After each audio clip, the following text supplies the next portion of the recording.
Good evening, everybody. Here we are again. It's Thursday, the 22nd of Feb, 2024. February already, can't believe it. And we're here. I'm the Gut Doctor. My name is Dr. Nick Thompson, and I'd like to talk to you about diet and disease this evening. Forgive me, got a bit of a cold, so I'm a bit nasally, but I'm sure you can cope. I never get colds, but came down streaming watery cold about 2 days ago, but it's on its way out, so all is well. It's a bit rainy and horrible today, so I've been indoors doing making this presentation for you, and we've got some good stuff. I think you're gonna really enjoy it. Alison K. Evans is with us this evening. Hello, Alison. Hope you're very well. Among others, do say hi, and please do tell me where you are in the world. In the States, for our American and Canadian fellow nutrition warriors, there it's about midday or so, depending on which side of the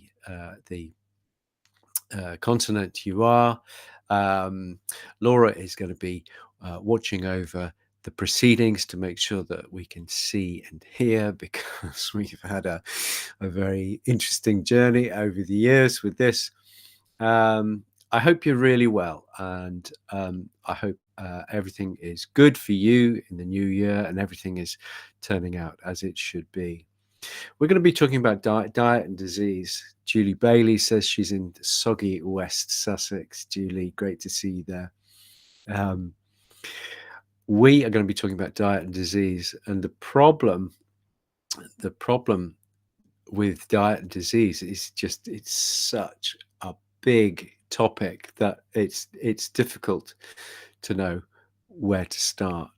But it means that I've got lots that I could talk about. So it's going to be a question today of trying to pack a year's worth of material into just our short time that we've got together. Ellie Jordan is here and Marie Conway. It's great, really lovely to see you. Jane is here with us as well. So evening all. It's great to see you. So I'm just doing a little preamble just to allow everybody to come in. I was really prompt today. Don't hold your breath on that one in the future. So I think, guys, what we'll do is we'll get into it. Laura's going to give me the thumbs up when we know that you can hear what I'm saying. And so we do the magic transformation. We're going to go to there. I'm going to stay here in this corner, and I'm going to go over to here, and I'm going to say play from there. So hopefully you can see this lovely Labrador with a little bit of mucus in the right eye there. Looking happy enough, I think, looking up at somebody who's trying to distract. Laura says yes, so I think we're good to go. Thank you, Laura. And I just think it's a cute picture. I wonder if I can make it do something. Yeah, there you go. See, we've even got moving pictures here, guys, to entertain and delight this evening. So I used to have Labradors. In fact, at one point we had a lovely chocolate Labrador, and he was the greediest thing on earth. And one day somebody spilled some tea with a bit of milk in it into a bucket of water, clean water, and Moss, God bless him, proceeded to drink about half the bucket in order to get the few little molecules of milk that were in the tea. That's just how greedy he was. So Chocky Labs, love them, great dogs. Not everybody's cup of tea, but I think they are great. Guys, let's get into it. Here we go. So I've narrowed down what we're going to talk about today. If you'd like to do a rehash on this another time, just let us know. And if you can suggest topics, I'd be really happy. We could do this 4 times a year. Diet and disease. It's fantastic. Very broad title. I I thought I'd talk to you about some. I'm going to travel down some of the roads less traveled within nutrition.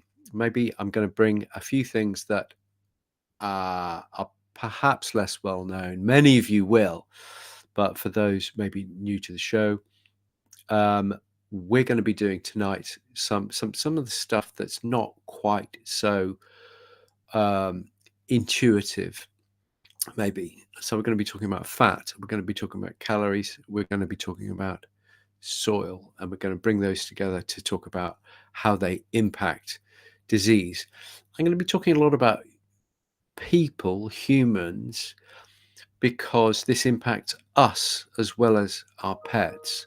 Obviously, the um, the food that's grown, the plants that are grown for plant-based foods, and the grasses that are grown, they will feed the farm animals that are then we use to feed our our pets and ourselves. These are massively important. Sorry for the flashes that you're seeing there in the corner. Ignore, and they'll probably go away shortly. Okay, so we're going to talk about fat. We're going to talk about calories. We're going to talk about soil. We're going to get into the weeds with those. So, first of all, when fat is not just fat, when we think about fat, we just think about really simple things. It's just, oh, well, fat is fat is fat. But actually, there's some very interesting elements within fat that are often not very much discussed. Before we get into some of the details, I'm just going to take the opportunity to say that for years and years, probably since the 60s and 70s, doctors unfortunately were telling us that we should not eat butter and other foods, red meat and what have you, which contain saturated fat.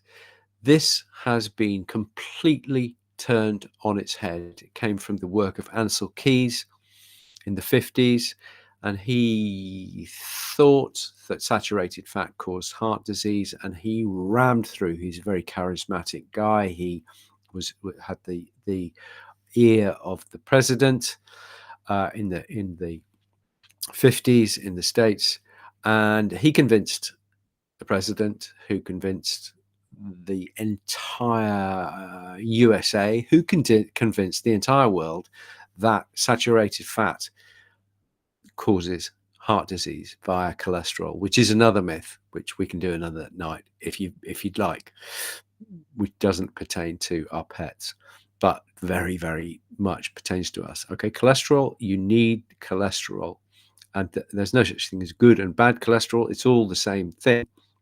There are gradations within it, but fundamentally, the link between saturated fats and heart disease and disease in humans has been completely eliminated. And so I'm just going to reiterate that, please, if you can, dump the margarine, dump the seed oils. That's what we're going to talk about shortly. Dump these things, cook in butter and lard and ghee and dripping and these natural, healthy, saturated fats. Coconut oil is another one of them. So if you haven't heard this message, it's absolutely good news. Cream is good. Butter is good. Get into these things. They're very important for good health. We get through pounds of the stuff daily in our house. I always try and cook with it unless I'm doing high temperature cooking. And it just tastes fantastic. The French had it right. They've been cooking in butter for hundreds of years. They've got it right. So there you go. Butter is rehabilitated. Butter is very much what needs to be on our plate. Giving it to the dog and cat, maybe not such a great idea, but for us, yes, enjoy. Cream, butter, red meat, all these things, absolutely fantastic and very much recommended. Let's talk about omega-3 and omega-6 fatty acids. Omega-3 fatty acids are the anti-inflammatory fatty acids, and omega-6 fatty acids are the pro-inflammatory, okay? Omega-6 are the pro-inflammatory. You need omega-3, you need omega-6, and the ratio, as this lovely diagram from Amy Myers says, ideally, for every 2 molecules of omega-6 in your body, you should have 1 molecule of the omega-3 fatty acids. Okay, that's an ideal. It's 2 to 1. It can be 3 to 1, but it needs to be about that kind of level. Here we have some of the foods that we and our pets can eat in order to get omega-6 and omega-3. We've got the wild-caught salmon, we've got the grass-fed meat, the ghee, the flaxseed.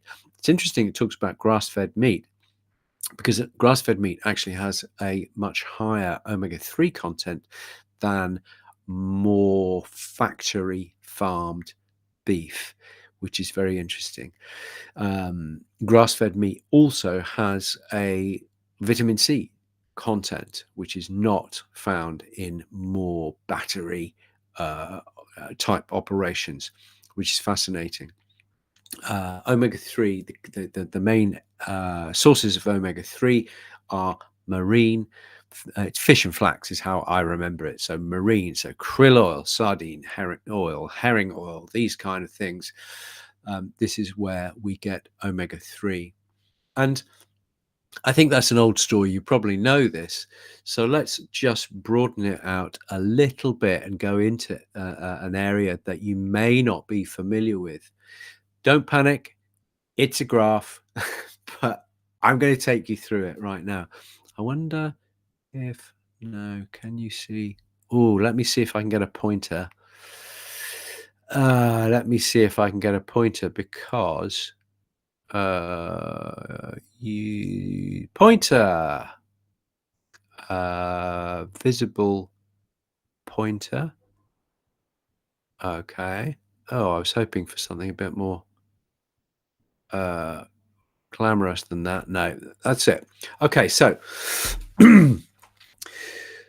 so the graph is so up on this axis we've got calories from fat, okay, and on this axis we've got thousands of years, and so we're looking at this first third is when we humans were hunter-gatherers, and then in the middle section we've got when we became agriculturalists, and arguably that's between about 6,000 and 8,000 years ago. And then from about the Industrial Revolution, which is what, 1750, 1800 or so, we're moving into this modern period. Okay, so that's the right-hand third of this graph. So you can see that throughout history, the fat consumption has been fairly constant, but that we've increased our fats as industrial societies.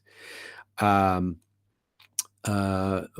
of that has been an increase in saturated fats, and this is where Ansel Keys got the wrong end of the stick and said this is what causes you to have disease. What I really want to look at is the omega-3. This is omega-3 and omega-6. Okay, there's another line here for trans fats. We all know now that trans fats, these are the very ultra processed fats which are trying to be removed. They're not completely removed from our diets, and manufacturers do everything in their power to use as much as possible within the regulations. There's a lot of ways that they get around it. If you're interested, email me and I can give you some reading on this kind of thing. Trans fats horrendously bad for you and to be avoided. Okay, but let's just talk about omega-3 and omega-6. What you'll see is with the omega-6, these are the pro-inflammatory during the industrial period that has risen uh, during that period, and our omega-3 consumption has decreased, which means that the ratio between these, this has got higher and this has got lower, and so what should be 2 to 1 in many industrial countries is now about 30 to 1. So it means you've got 30 molecules of 6 to every molecule of 3, which means you're in a very much more pro-inflammatory state. What are the diseases? What are the modern industrial diseases? They are inflammatory disease, which is cancer, which is heart disease, which is stroke, which is Alzheimer's, which is diabetes, which is metabolic disease. All these things are on the rise. Yeah, it's the top 10. This is the top 10 things that we unfortunately die of, and much of them are concerned with lifestyle. Yeah, and it's because of this move to omega-6. However, it's not just, let me just, no, it's not just, so what I'm trying to say is it's not just the ratio that we should look at. We also have to be aware that if we just increase the omega-3 consumption by having lots of fish oils, that brings this one up to here, say, which reduces this ratio. We have to look at the total quantity of omega-6. So back in the day, we were eating here about 7% as omega-6, and now it's gone up to 13, 14, 15% here. The wise move for us and our dogs is, and cats, is to reduce the pro-inflammatory omega-6 and increase the omega-3 with our marine oils. And that is done by eating grass-fed meat where at all possible, avoiding ultra-processed food, and for our pets, that is the kibbles and tinned food of this world, and that is incredibly important. Most people eat a bit of ultra-processed food here and there, but 80% even of dogs and cats are eating it continually, daily, and then we wonder why we get so much metabolic disease with our pets. These are diseases that we're seeing. Cancer is running out of control. Diabetes is increasing year on year on year. The knock-on effect is kidney disease, heart disease, and what have you. And if we look to improving diet, for me, this would be a raw food diet, even a fresh food diet, which is lightly cooked diets. These are the easy way, delicious. Yeah, dogs absolutely love raw food. And if we can move from this processed, ultra-processed paradigm to a more species appropriate paradigm, then we, in one fell swoop, you don't even need to know what omega-3 and omega-6 is, you will do it by definition. So it's really important. If you're interested in this as a phenomenon, there's a guy called Dr. Chris Kenobe, Knobbe, Kenobe, like Obi-Wan Kenobi from Star Wars.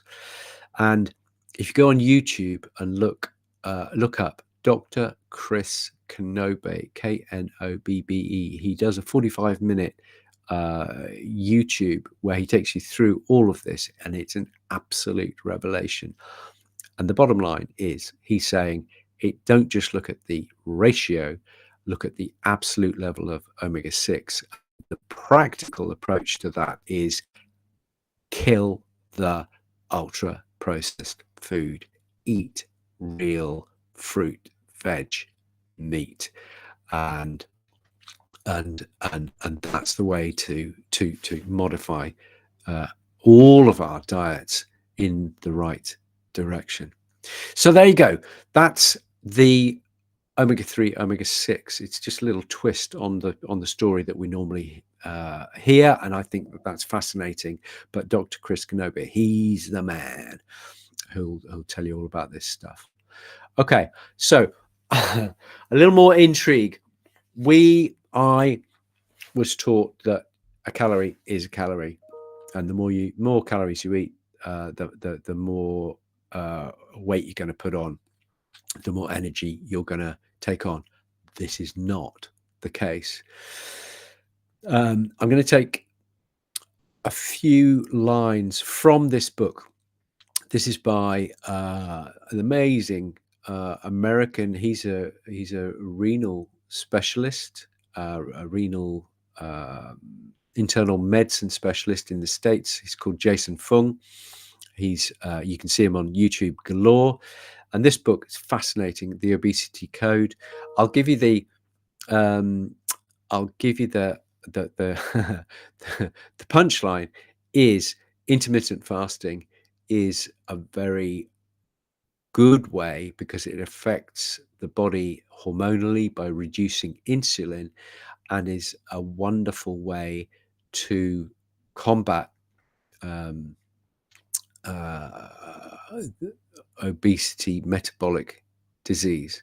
So intermittent fasting is eating your total food for the day in a much shorter window. Most of us eat morning, noon, and night, and he's saying if you can take in all your food in a shorter window, so you have lunch late, you have your dinner a bit early, so that your body's just dealing with that food over a short period and is not getting stimulated with insulin for 14, 16 hours a day, then that's a very much more healthy way to be. It allows your insulin to rest, and thus it's not pushing you towards this storage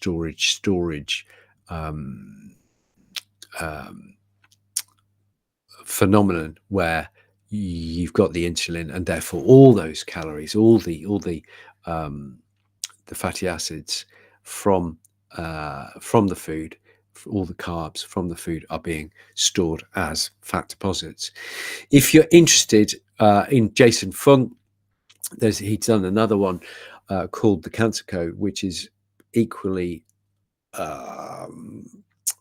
incredibly revealing as to the fundamental basis of cancer.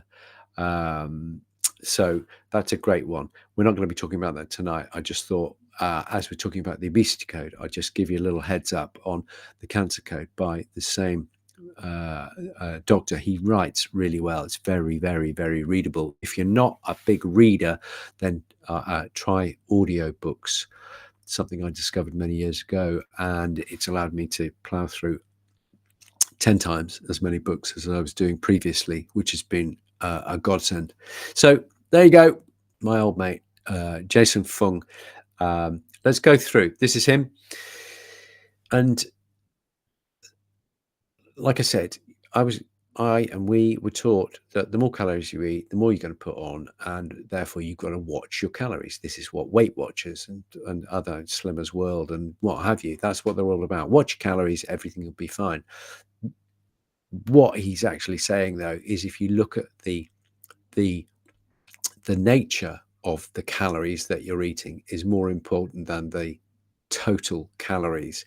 You can get your 2,000 calories a day either from Mars bars or from fruit and veg, and eggs and cheese if you're a veggie, or you can get them from meat, and fruit and veg, if you're an omnivore, and that's a very different metabolic impact to the body.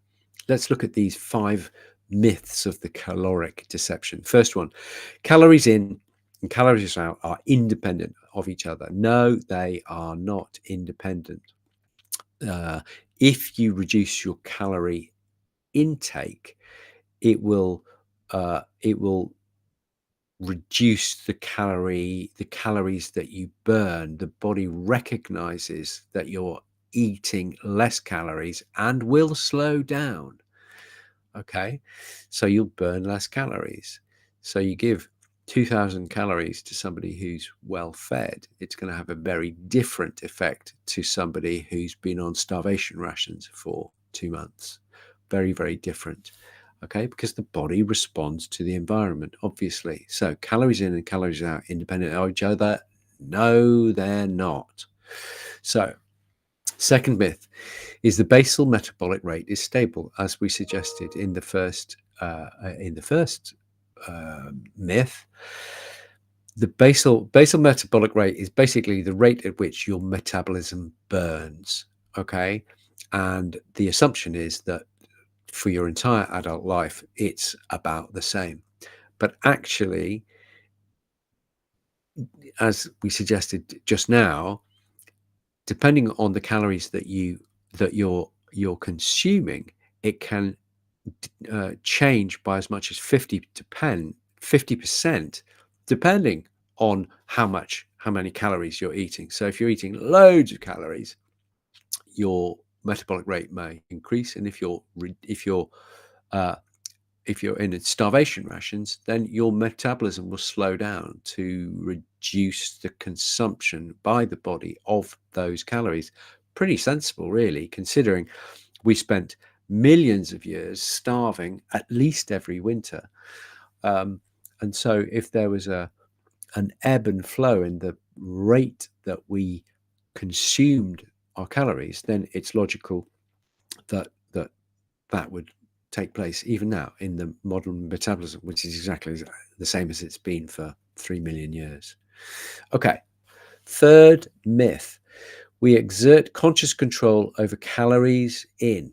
Okay, this is really interesting. And what he says is eating is a deliberate act. Yes.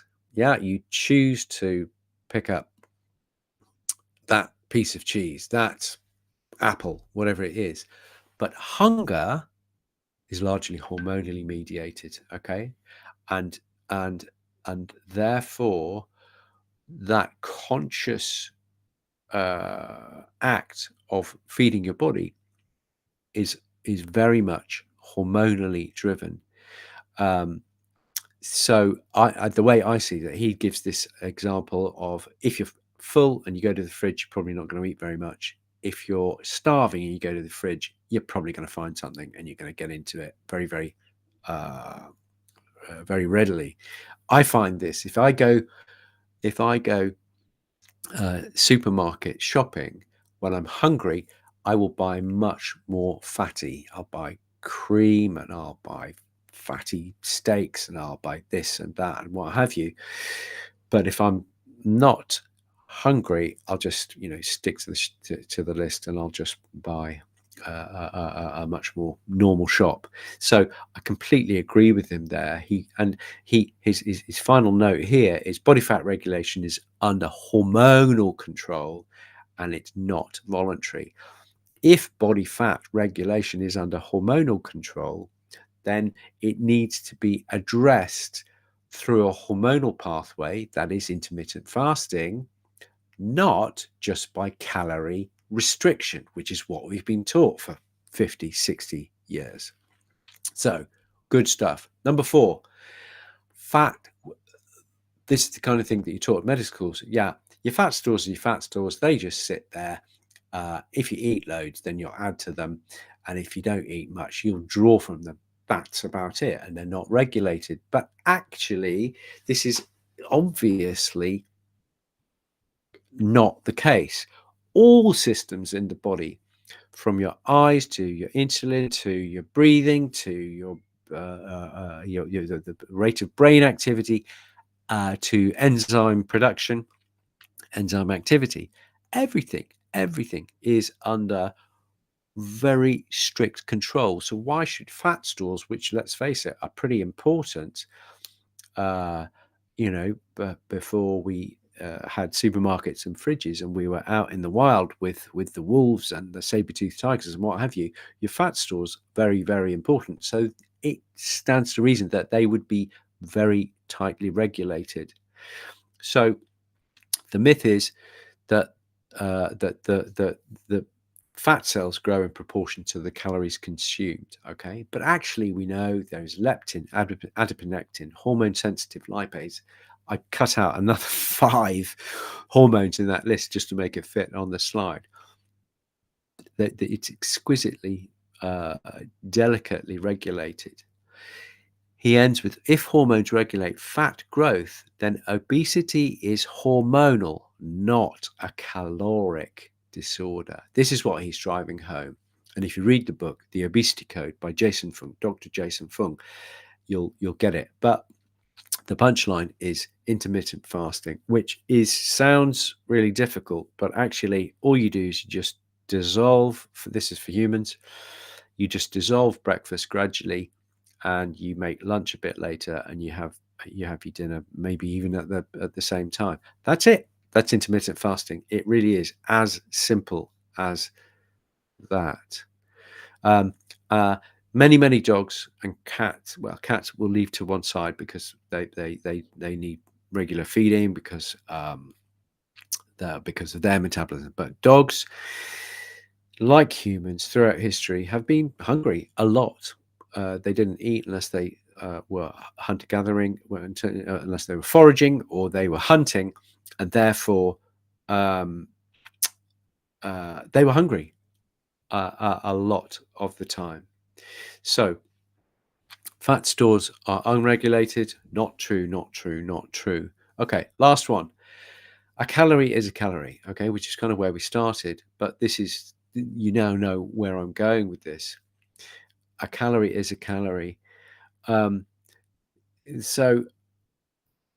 in terms of physics or chemistry, that if you get a piece of fat or a piece of protein or a piece of carbohydrate, and you look at the calorie within it, yes, a calorie is a calorie. But when it comes to those calories going into this exquisitely regulated thing called the body, whether it's your body or the dog's body, it's a very different kettle of fish. Because fat doesn't affect insulin, and therefore you will have less drive to this store the calories, than if you took in carbohydrate, sugar calories, where you get a massive insulin spike, and that really turbocharges this you gotta store these calories effect. So if you've got a very sugar-based or a very starchy diet, you're going to have much more insulin on a regular basis. Therefore, you're going to have a much greater push to storage. That's it. Protein does have a slight kick to insulin, but not very much. Fat, not at all. Sugars, enormous. Starches, which break down to sugars, enormous.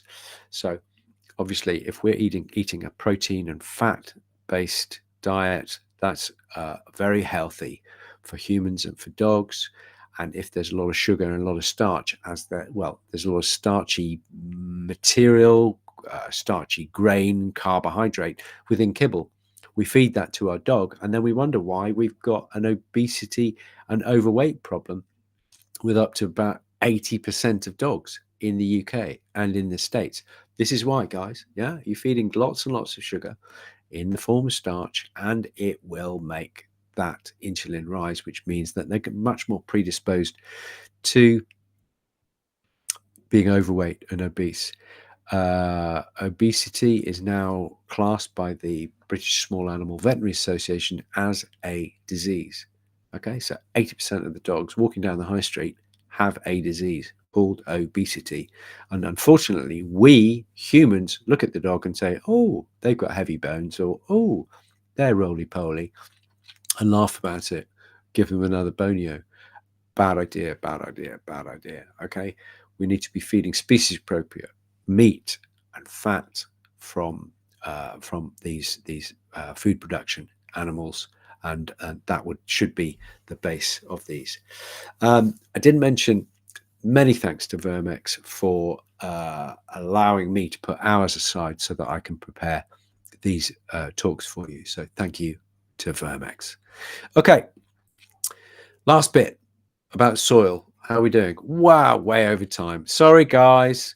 But if you're still with me, I hope this is useful. And I hope it's kind of either reinforcing ideas that you've already got, or it is it's a bit of a revelation. You're going, oh my God, a calorie is not a calorie. That's absolutely amazing. I never knew that. Okay, so let's just talk about soil. This is a positive note to end on. And this, again, is very big topic, but let's just talk about the rhizosphere. The rhizosphere is a very posh way of saying the environment around the roots of a plant.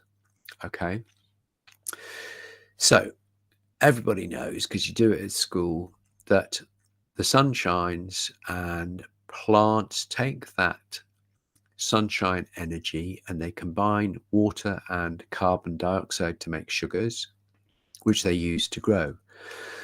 But what they also do is they take those sugars, and you'll see it in B there. Let's get my pointer. So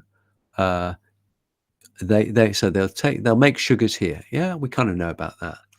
And they use those to grow, but also they do some trading with those sugars. They will pump those sugars down into this very branching and at the end very fine root structure, as in A here, and they pump sugars out, and they trade those sugars with the bacteria. Here we go, bacterial associations. You see all these bacteria around the root in the rhizosphere. They say, right, mate, I'll give you some sugars for energy because you don't photosynthesize. I can, because I've got this green thing poking above the surface of the soil. I'll get the sugar for you if you can get me minerals and other elements that will help me to grow, the magnesium, calcium, sodium, these kind of things. The plant cannot get them on its own. It does it by trading with the bacteria, by trading with the fungi. These are the mycorrhizae, which are more numerous than you can ever imagine. We should do a show on fungi at some point, because they are totally fantastic. If you want a bit of background on fungi, have a read.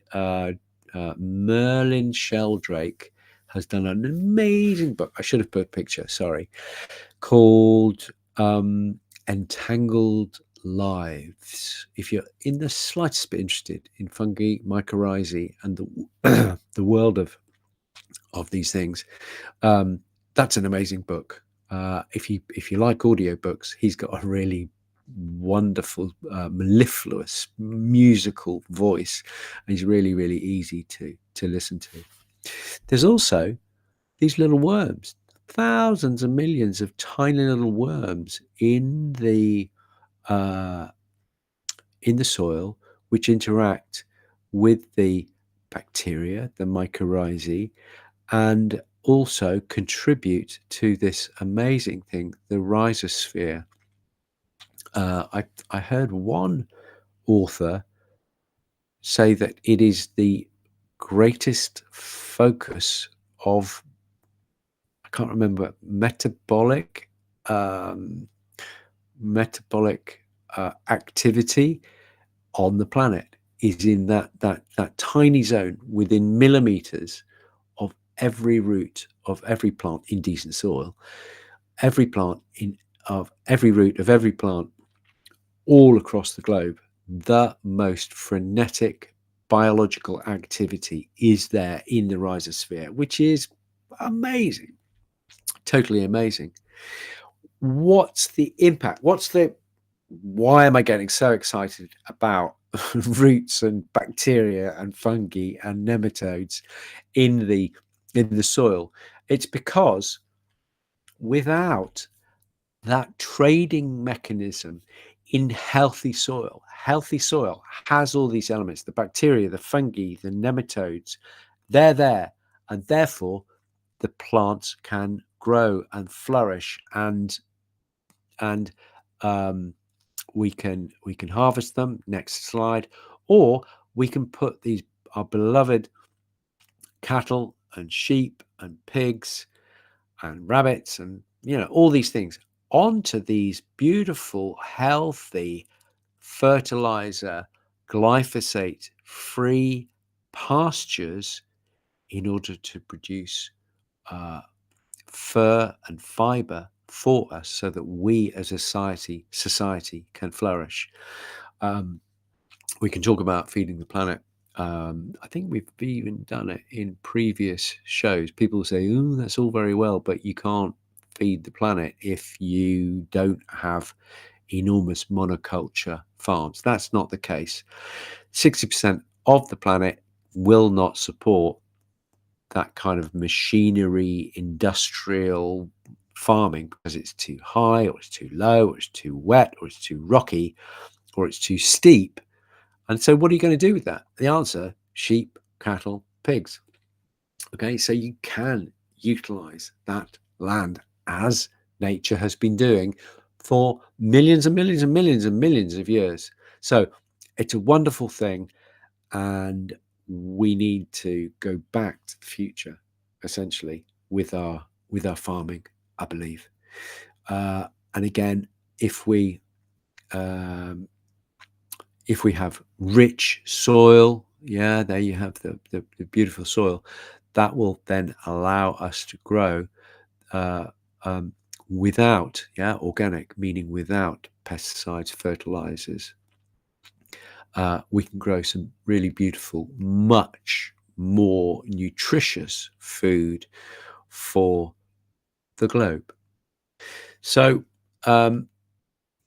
if we look at if we compare the two systems, we find that a more conventional monocrop type agriculture competes with nature, kills nature. A lot of farming is about killing, kill the pests, you kill the weeds, you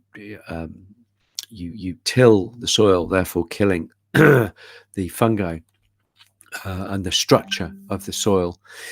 So we with modern monocrop agriculture, we're competing with nature. We disturb the soil. It's a monoculture. It's a single plant. Where in nature is there a single plant without diversity nearby? And it's very reductionist. It's just saying, right, that's a crop of wheat. End of. If we look at a much more sustainable, regenerative system, then that partners with nature. Rather than disturbing soil, we're protecting soil, because soil is the only thing you've got to grow plants. Rather than monoculture, you have diversity. So the pests from one of the crops in that row there will help to destroy and protect from the pests in the other. Yeah, you see, we've got this planting, side by side planting, and like we say, the modern industrial agriculture, very reductionist, whereas working with nature is a much more holistic paradigm. So there you go. If we have healthy soil, we have healthy humans, we have healthy pets who eat the produce from those farms, which are producing this much improved uh, plant and animal material. So there you go. Way over time, guys. Way over time. I'm just going to hide that there. Oh, are you still there? My screen says that Facebook stopped the broadcast. I don't know why. Maybe they didn't like me saying things about. I think you're probably still there. 1339. I think you're still there. Are you still there? Can somebody just tell me? Yeah, you're still here. Liz, God bless you. Ange. Everybody is still there. Well done you for staying awake during all of that. So I hope you enjoy this as much as I do. And I hope that you get as excited about learning about new stuff as I do. Yeah, for years, calorie is a calorie. For years, oh, soil's just soil. Yeah, get on, plow it and fertilize it and produce as much quantity. It's not about quantity completely. It's about quality. That's where we need to be going. Thank you, Debbie. And so that's just a little insight. Healthy fats,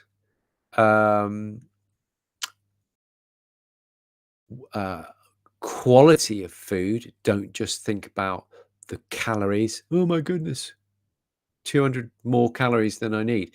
Where are those calories coming from? It's a nuanced message, but it's fascinating and I love it. If you want more, let us know. If you've got any suggestions with topics, guys, please let us know. We will look at all of these. Laura will go through them and hoik out any interesting topics that you want to go through. And Shelley likes the book recommendations. Any books on diet insights, says Liz. Let me put you up here. I'll tell you what, I'll get rid. I'll be going very soon, guys. Don't worry, I'll be going very soon. Hide all of that. And we'll put that away there. So Liz says, any books on diet? Oops, let's show that. Books on diet. I presume you mean for you, not your lovely whippet, Liz. But there's such a big overlap. Anything you learn about diet for you, often you can use in your choice of foods for the dog, and what you learn for the dog can often help you understand what's happening with you. So diet books. Yeah, loads is the answer. Depends on what flavor. I'm just trying to think of a good kind of entry level. There's a wonderful book by Kate Shanahan called Deep Nutrition, which will rock your world. It's quite a big old tome. So if you want something a little bit more bite-sized, as it were, I would look at, there's one called Ultra Processed People by Chris Van Tulleken. Just remember, ultra processed people. Go into your local bookstore. Don't go to the online one beginning with A. Go to your local bookstore and say, please can I have a book by called Ultra Processed People. That's a goodie. The other one is anything by Tim Noakes. He did, his first one was called The Diet Myth, and then the one after that was called Spoon Fed, and it's got, I think it's about 24 myths that you were told as a child, as a younger person, which he goes through and routes, calories being one of them.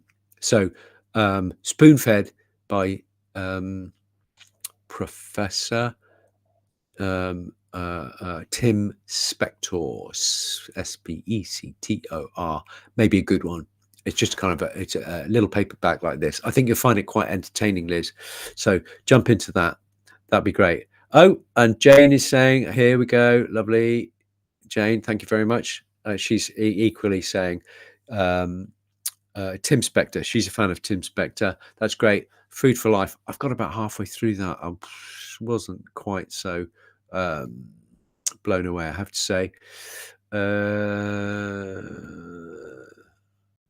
Yeah, Debbie Williams got it bang on here. I promise I will go shortly, guys.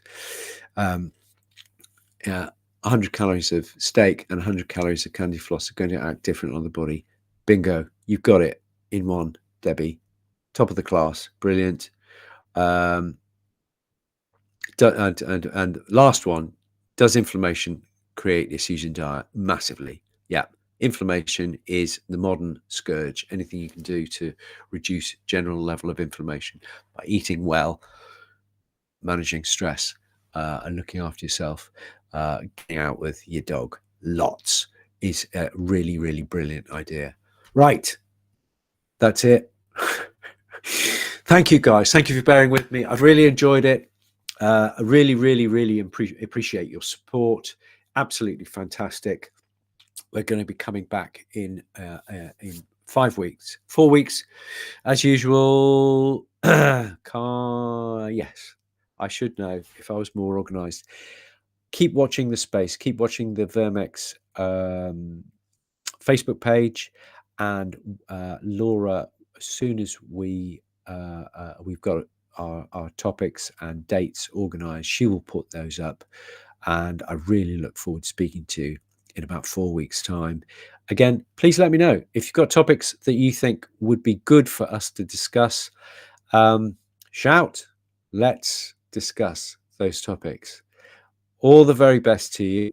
Until next time, thank you for joining me and enjoying this amazing topic. Thanks, guys. Good night.